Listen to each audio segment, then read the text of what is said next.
Barbara Lamb is a crop circle researcher and regressionist, both very intriguing aspects of her lengthy career. While regressing clients who felt they'd experienced strange and anomalous events that were beyond the grasp of their conscious minds to recall, she began to witness stories of encounters with aliens. After more than 600 such regressions, nothing surprises her any longer, including contacts with reptilians.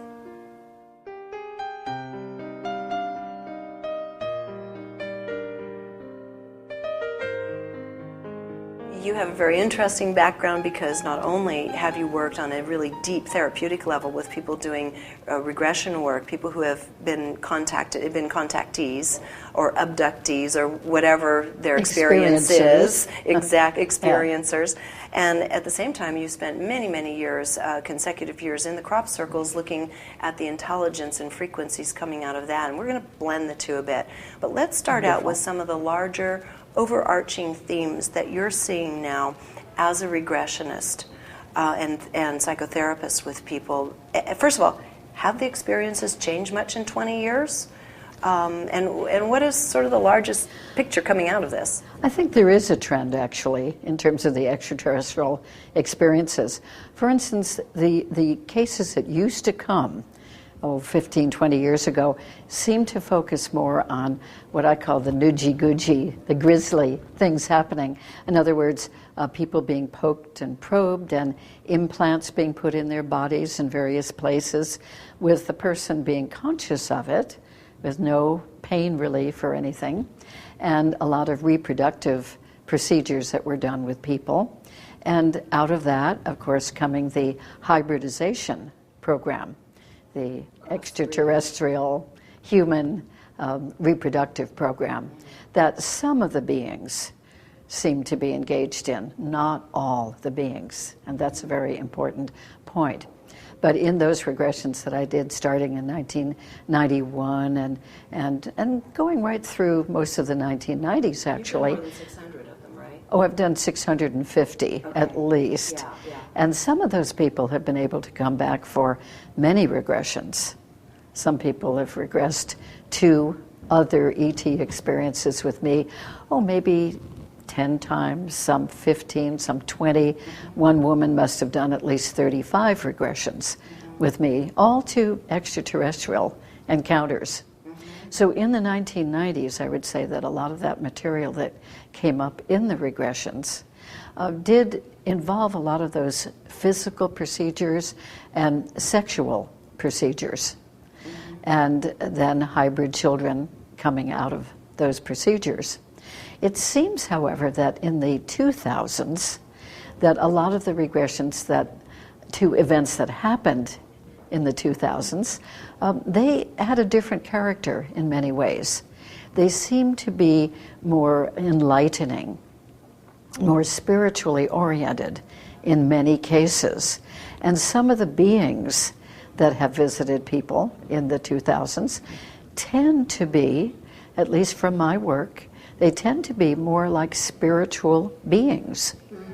Now, it's difficult to say whether a particular being is an angelic being or a spiritual being or an extraterrestrial being, because some of the extraterrestrial beings seem to be interdimensional beings.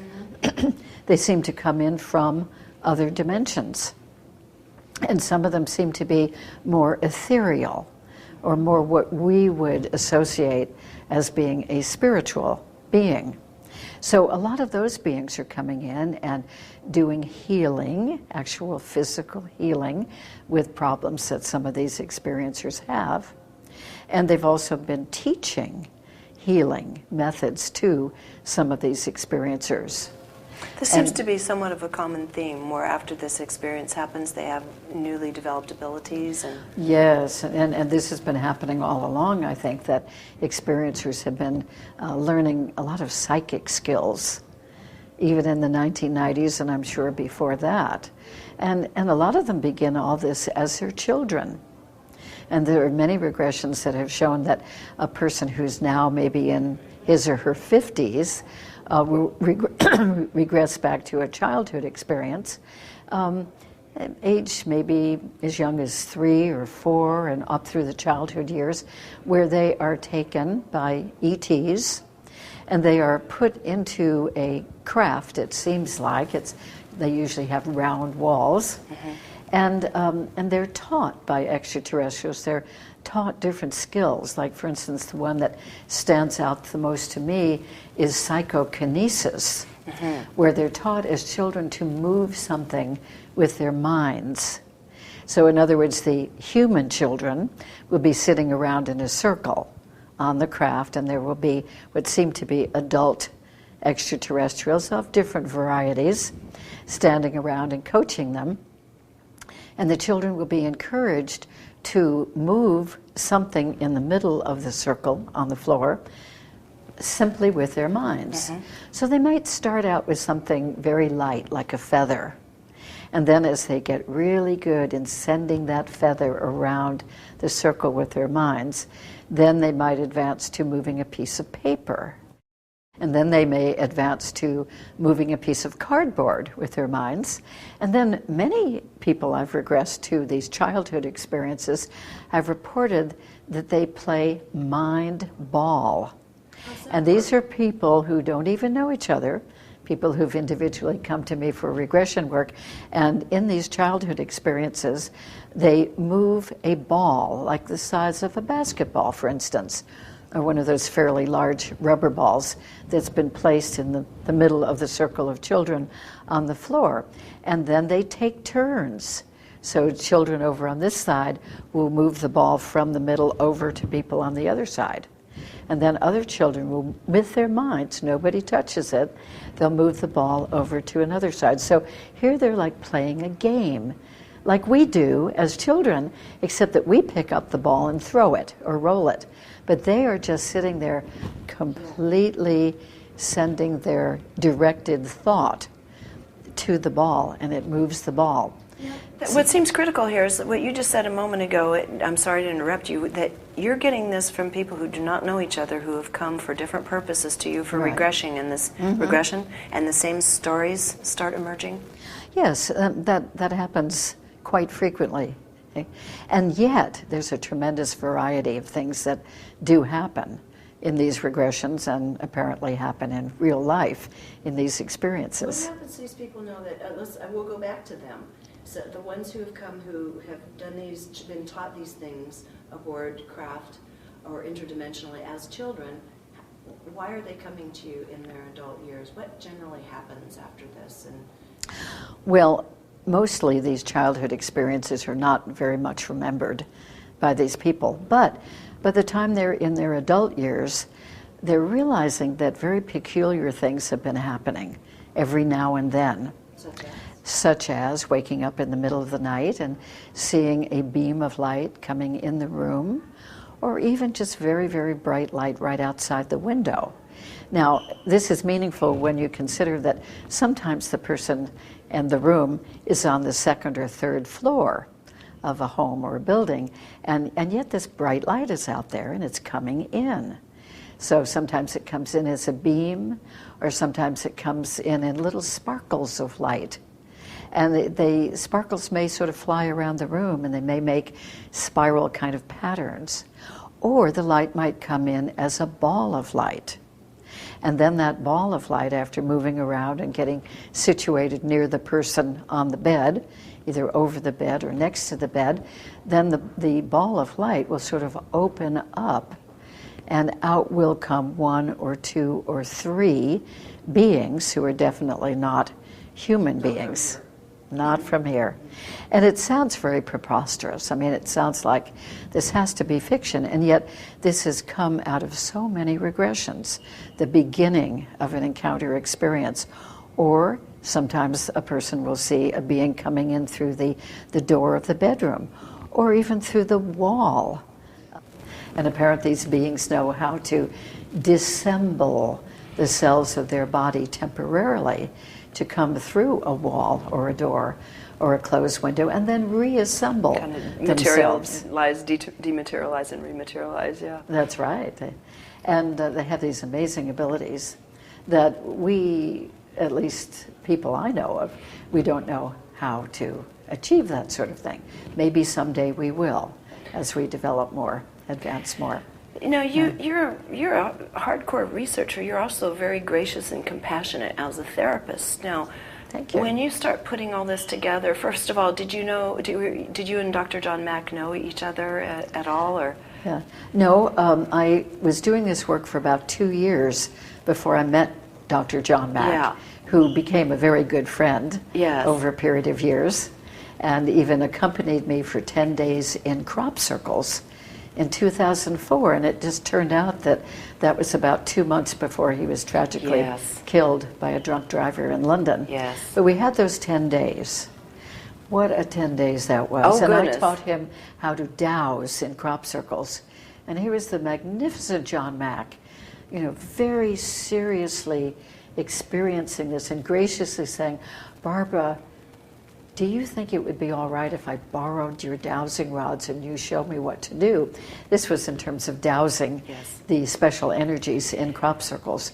So he would put himself into these experiences and learn everything he could. And he was so respectful of people who were having the extraterrestrial experiences and so respectful of me, even though in some of my experiences there were unusual things coming out that maybe hadn't come out in his work or anybody else's work that he knew of. That's what I was wondering, is how your relationship, how your information would have dovetailed. So he, as you're saying, I read his books and had the pleasure of meeting him a few times, but not interviewing him, unfortunately. Wonderful man. He seemed like such a stellar human being, and so the two of you are coming at it from slightly different positions. But what was it that he was fascinated with, say, that he did not experience with his group or at Harvard and his department? What were you showing him or helping him see?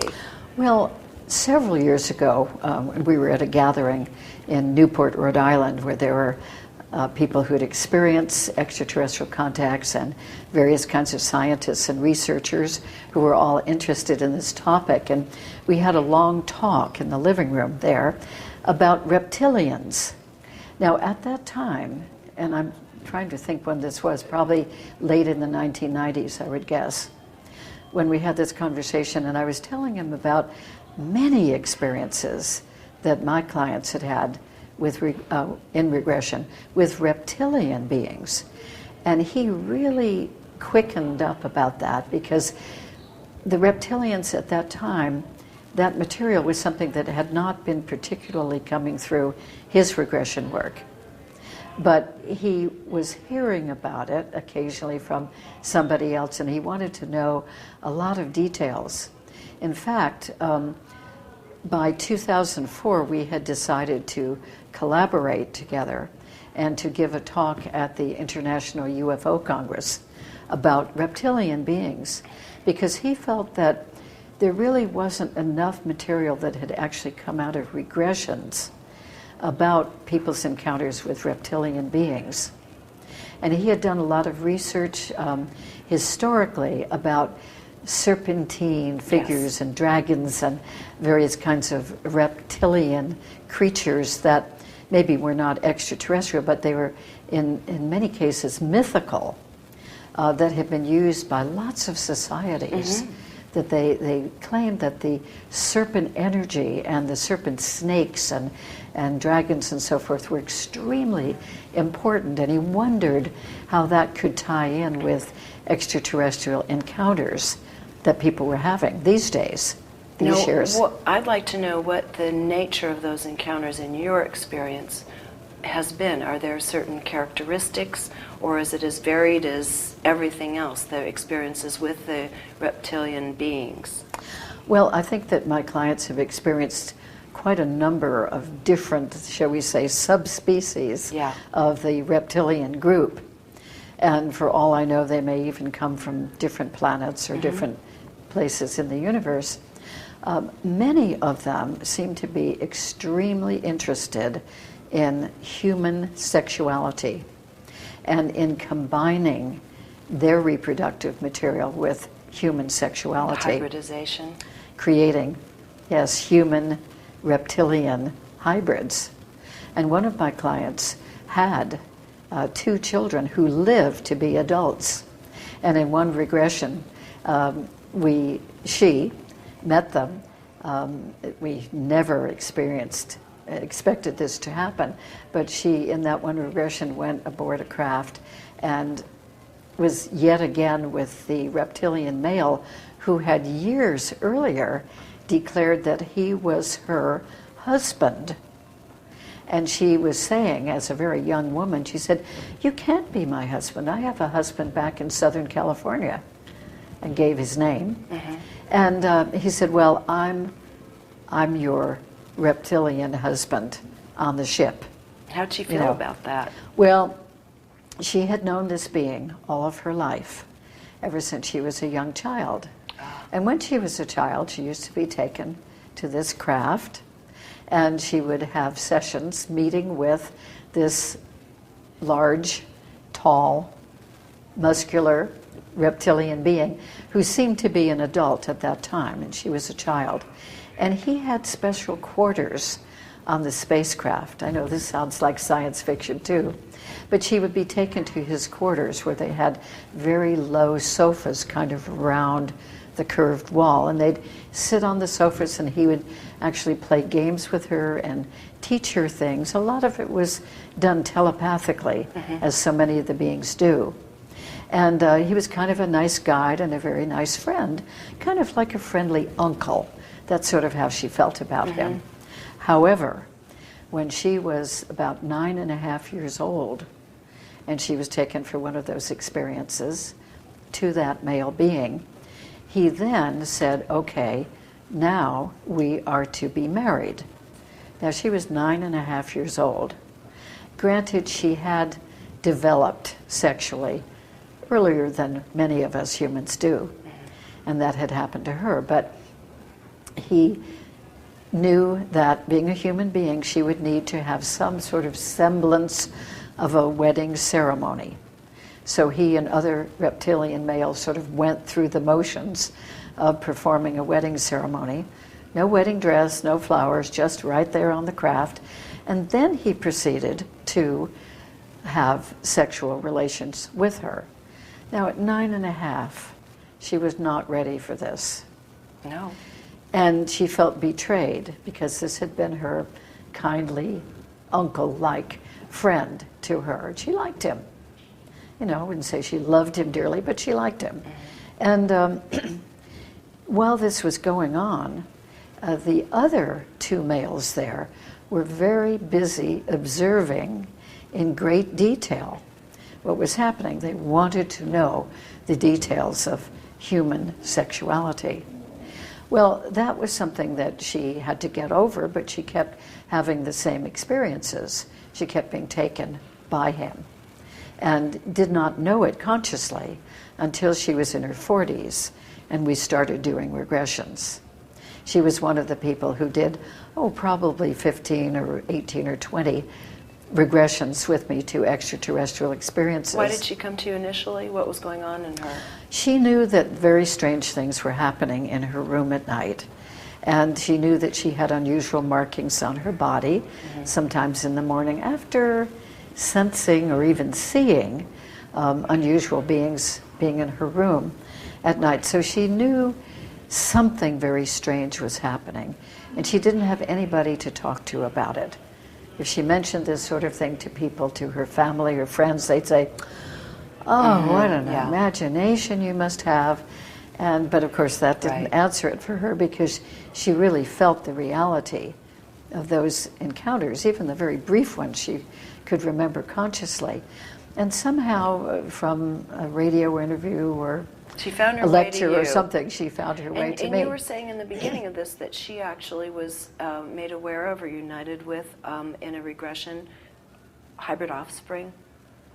Yes, so she had years of experiences visiting with this male reptilian, and she had a name for him.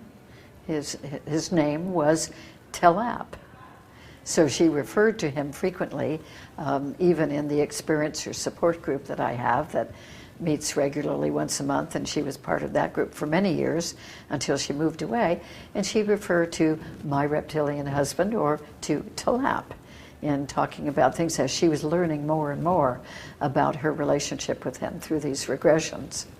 And then finally, and this would have been early in the 2000s, probably about 2003 or so, she knew that she was abducted one night from outside a friend's home after a meditation meeting. And she was talking to somebody on the sidewalk, and she could feel that special energy that often people feel when an experience is about to happen. Right. And not only the special energy, kind of a special tingling and a feeling of kind of buzzing around her, not the sound, but the feeling. And also, when an experience is about to begin, many people experience, especially if they're conscious and awake, that it's as if everything goes into a vacuum, as if time stands still. Nothing in the world is moving, even the earth itself isn't moving. That's the sense they have. And then they see a being, or maybe a beam of light, and they're beamed up into a ship. And that's what happened to her when she was talking to a friend out at the sidewalk in front of the home where they had been for the evening. So on the ship, she was escorted, according to the regression we did the very next day, which was fortunate. She called me and said, something happened. I don't know what, but let's regress. And she was taken into the chambers of this reptilian husband. And on this occasion, he introduced her to these very tall, well-built male, looked like fairly young males. And they didn't look exactly like him, just sort of, in terms of the sort of mottling of the skin and certain aspects of their features. And they were introduced to her as her two hybrid sons who had lived to the ages of 34, one was 36. And you see, many of the hybrid children do not survive very long. That's been true not only of reptilian. How do you know this? Well, it is told to the experiencers in the regressions by the ETs. So this reptilian husband was very proud of these strong, stalwart, handsome, from that point of view, not from ours, handsome point of view. And they had hair. Now, reptilians don't have hair, but being hybrids, they had black hair. She had black hair, my client, and it came from about the middle of the top of the head and up, and usually it was in kind of like a ponytail. And maybe you could see a little coming from the sides of the head as well. And that's very unusual for a reptilian. What is the agenda? Does anyone that goes through this have any idea what the agenda is long-term with these hybrids? Yes, a number of people I've regressed have come through with information, or at least it's what is told to them by their extraterrestrials. One of the things that is told is that these beings can be go-betweens, or as one reptilian put it, a friendly ambassador between people here on Earth and people or beings in their civilization. Because being half that civilization and half human, they can relate to some extent to each species. So that's one reason they can be a go-between, that they would be able to interpret things between that species and our species. And I think that rather makes sense. Another reason given is so that the hybrids can be here on Earth longer than most extraterrestrials can. They're just not equipped physiologically the way that we are to live in air and have water, and we do, and have our environment, and particularly have our bacteria, our viruses and things. So if a being is half that species and half us, they've got at least half a chance of being able to stay here longer. And what is their interest in being here at all? Well, so many of these species really are extremely interested in human beings and the Earth itself and humanity as a whole. They want to know how we operate. They want to know about our bodies, our physiology, our sexuality. They want to know about our resistance to the viruses and bacteria that we have. And they want to know how we think. They want to know about our emotions. Emotions is a very big drawing card for quite a number of extraterrestrial species wanting to know more about human beings. They're fascinated with that. Another reason given for hybridization from other species beyond the reptilians is that they would like to have, some of them, they would like to have the component to some extent of emotion, because many of those species do not have emotion.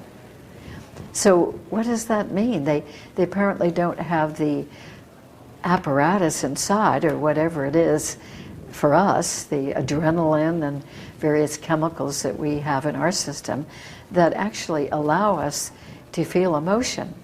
They also don't have the facial structure to express feeling nearly to the extent that we do.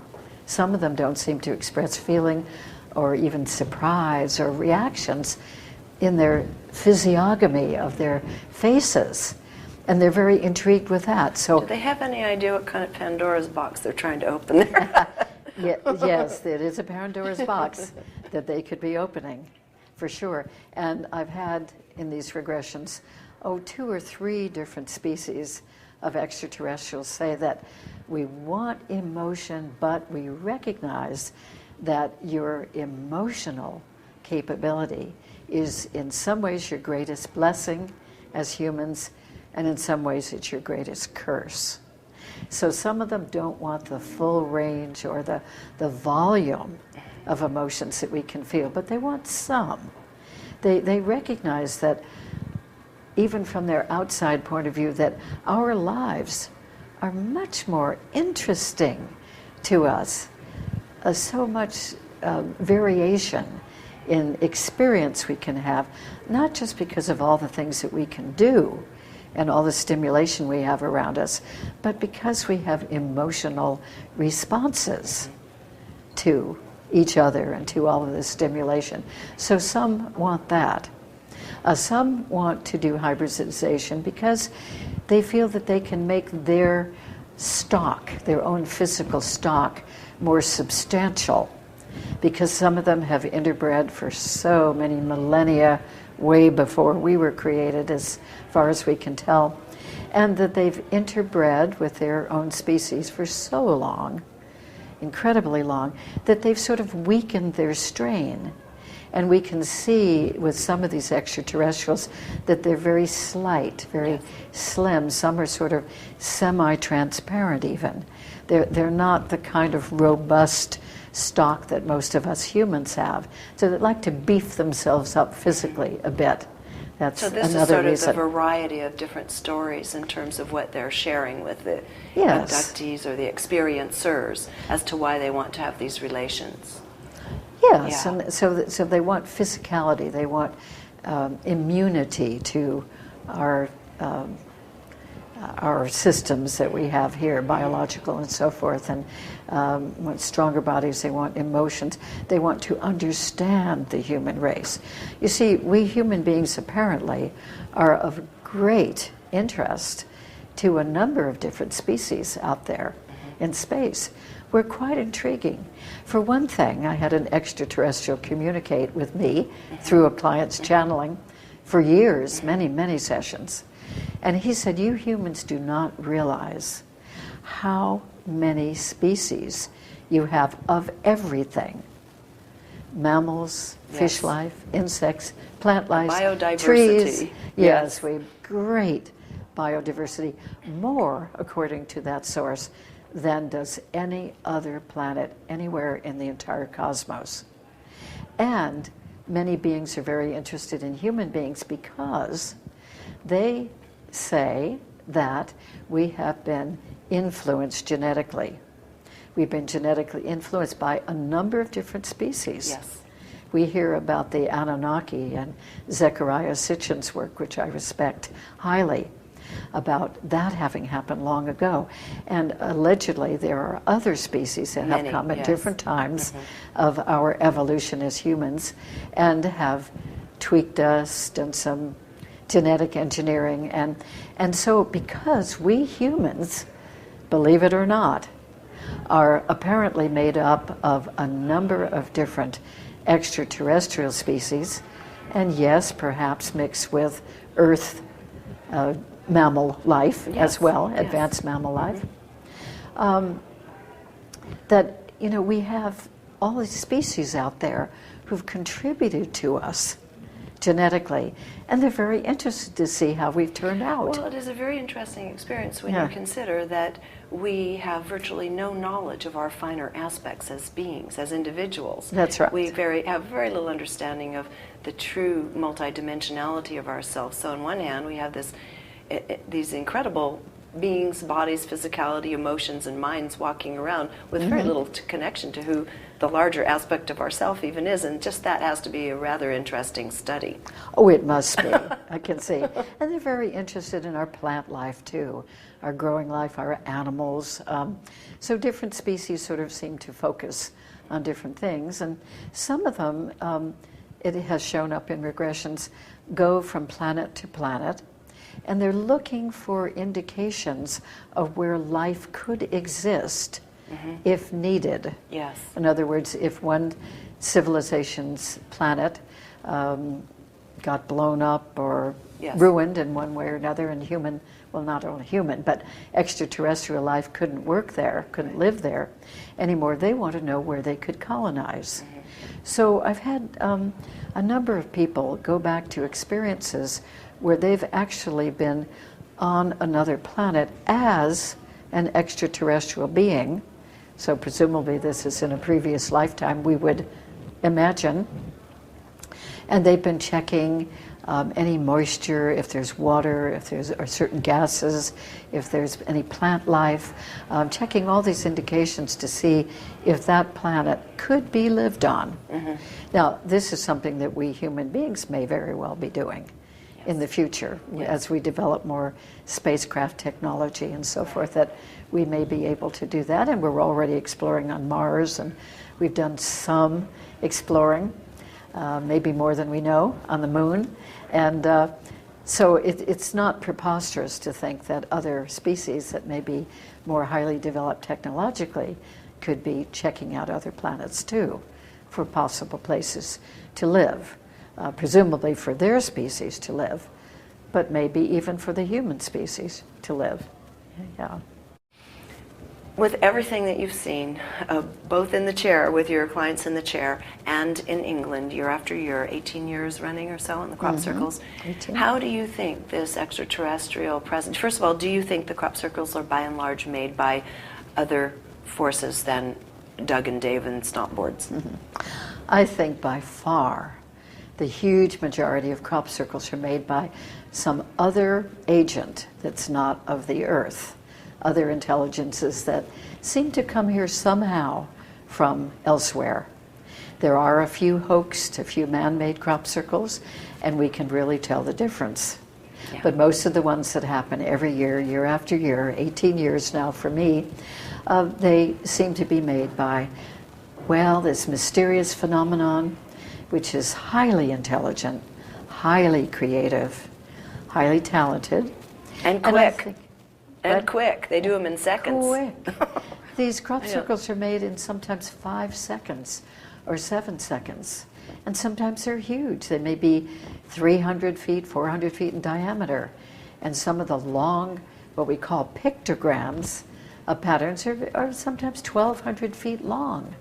I mean, it's just amazing and full of detail, full of the perfection of the way that the crops are laid down. Just beautiful. And beautiful sculptural features created by the crop being swirled around and whipped out almost like whipped cream and folded over, made into these beautiful sculptural forms in many cases.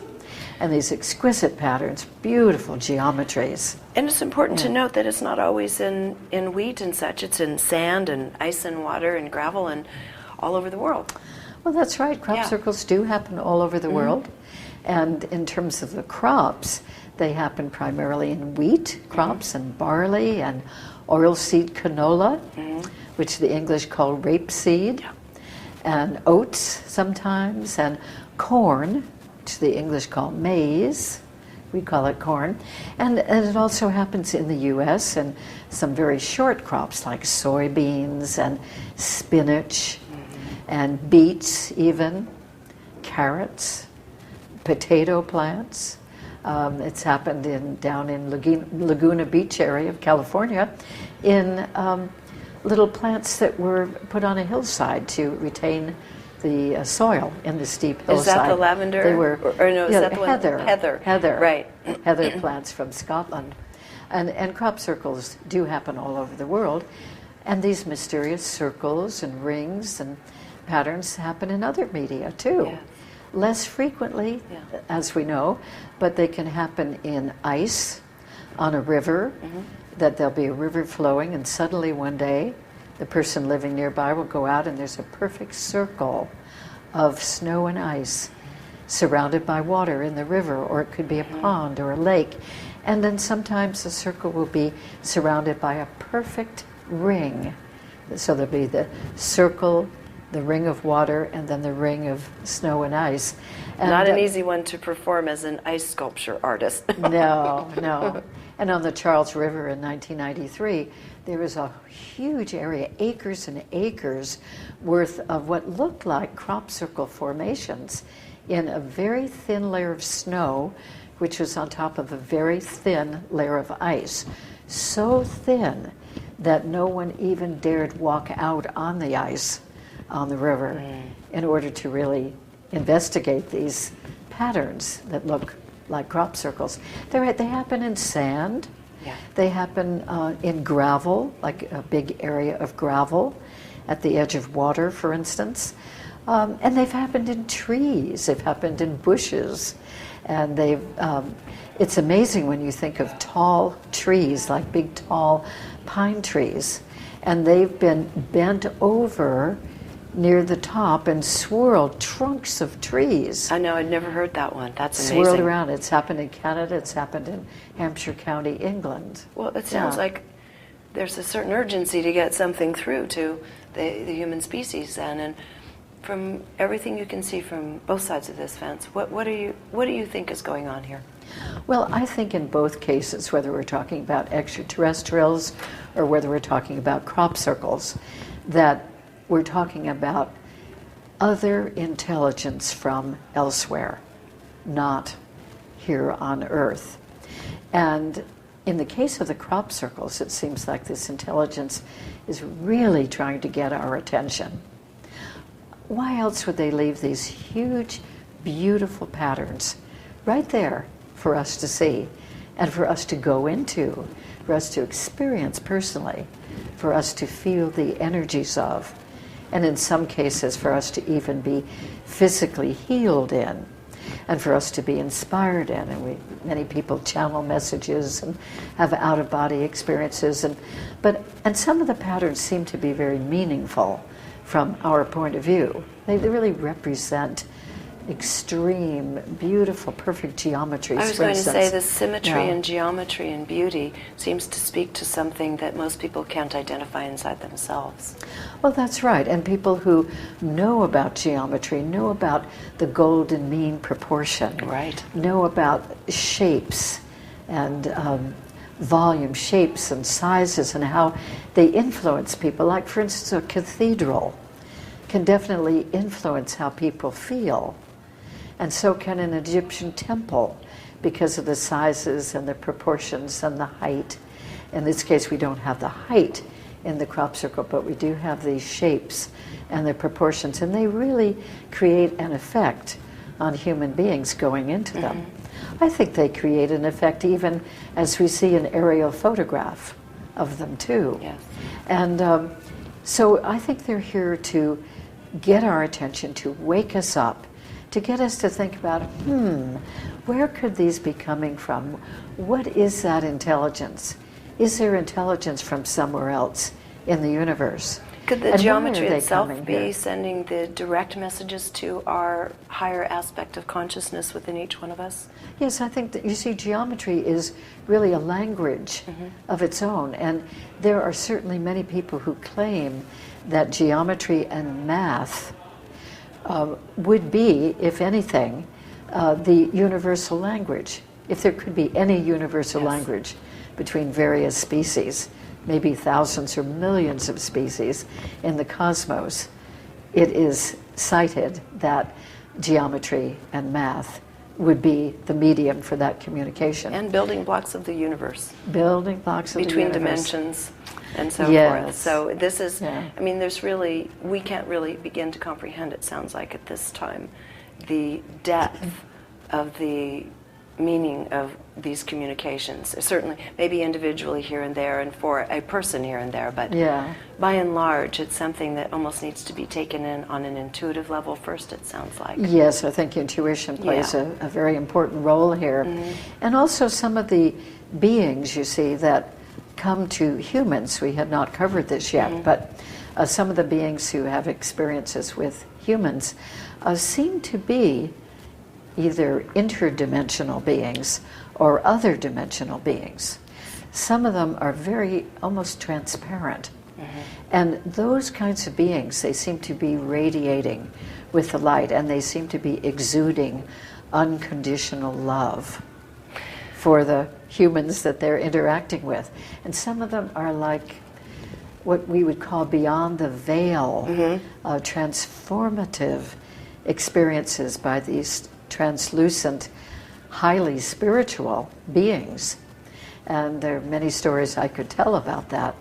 So other dimensional beings, interdimensional beings, do come and interact with physical human beings, as well as, it seems, Yes. Physical entities come as too.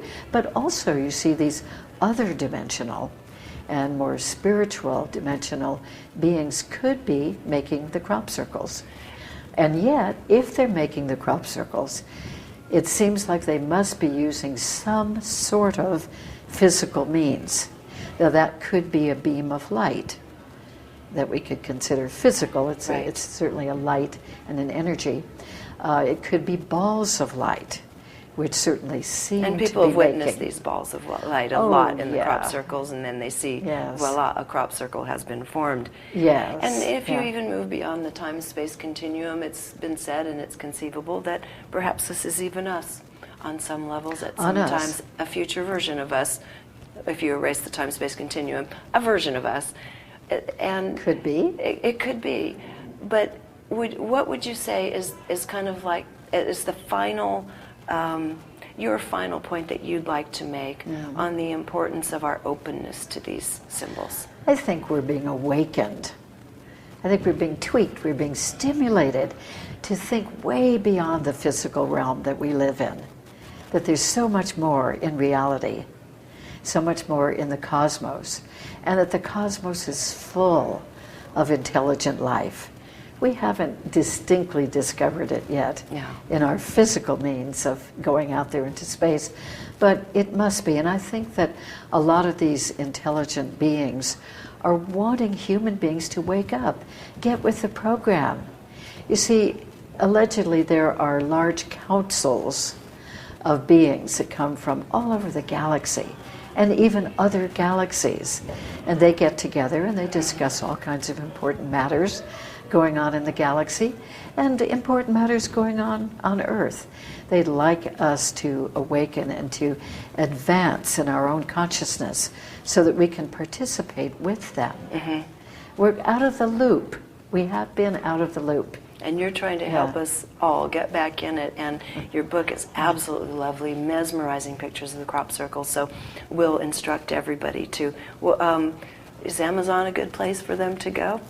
Amazon's a good place for Crop Circles Revealed. Good, okay. That book by Judith Moore and myself, yourself, Barbara yeah. Lamb. Okay. And then the Alien Experiences book can best be ordered on the website Okay. www.alienexperiences, that's plural, .com. Okay. Alienexperiences.com. Well, we will encourage everybody to do that, and we're just about out of tape, so we're out of time. And I Okay. thank you so much for taking the time to be with us today. You're most welcome. It's a very, it's delightful. very beautiful, gracious energy in this arena. Thank you. Thank you. It's worth our knowing about.